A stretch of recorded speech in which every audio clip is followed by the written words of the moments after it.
தம்முடைய பரிசுத்த ஸ்தலத்தில் எங்களுக்கு ஒரு குச்சை கொடுக்கவும். இன்னைக்கு கர்த்தருடைய ஆலயத்துல ஒரு குச்சி கொடுத்திருக்காரு. அந்த குச்சி வேற யாரும் இல்ல, இயேசு கிறிஸ்து என்னும் குச்சை கர்த்தர் உங்களுக்கு கொடுத்திருக்கிறார். அது குச்சி தான், உறுதியா பிடிச்சுக்கணும், அதை விட்டுறக்கூடாது, கிருபையை போக்கடிச்சிடக்கூடாது. உறுதியா கொடுக்கவும். வாசிப்பா. எங்கள் தேவன் எங்கள் கண்களை பிரகாசித்து. இப்ப குருடனா இருந்தோம், இனிமே வாழவே மாட்டோம், செத்து போனோம். ஏன்னா நேபுகாத்நேச்சார் இவங்களை விடுவிக்கவே மாட்டோன்னு உட்கார்ந்திருக்கான். இதுல ஒரு காரியத்தை உங்களுக்கு நான் கற்றுக் கொடுக்கிறேன். எப்போதும் சிறை தண்டனையை நாம் அனுபவிக்கும் போது சத்துரு கையில தான் நம்ம போறோம். அதெல்லாம் தாவீது ஆண்டவர்ட்ட ஜெபம் பண்ணுவான், ஆண்டவரே நான் மனுஷர் கையில் விழாதிருப்பேனாக உம்முடைய கரத்துல விழுறேன்.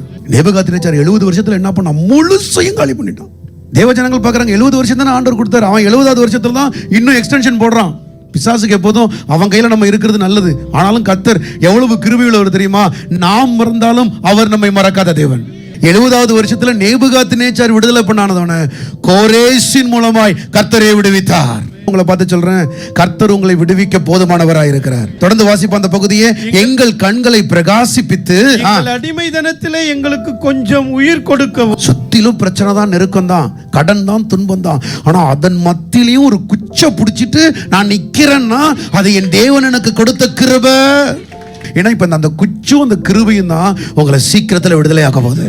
அதாங்க தெளிவா சொல்றான், எங்கள் அடிமைத்தனத்தில் எங்களுக்கு கொஞ்சம் உயிர் கொடுக்கவும் அவராலே கொஞ்ச நேரமாவது கிருபை கிடைத்தது. கிருபை கிடைத்தது. கிருபை பெற்ற எல்லாரும் கைகளை தட்டி கர்த்தரை நல்லா ஸ்தோத்திரீங்க.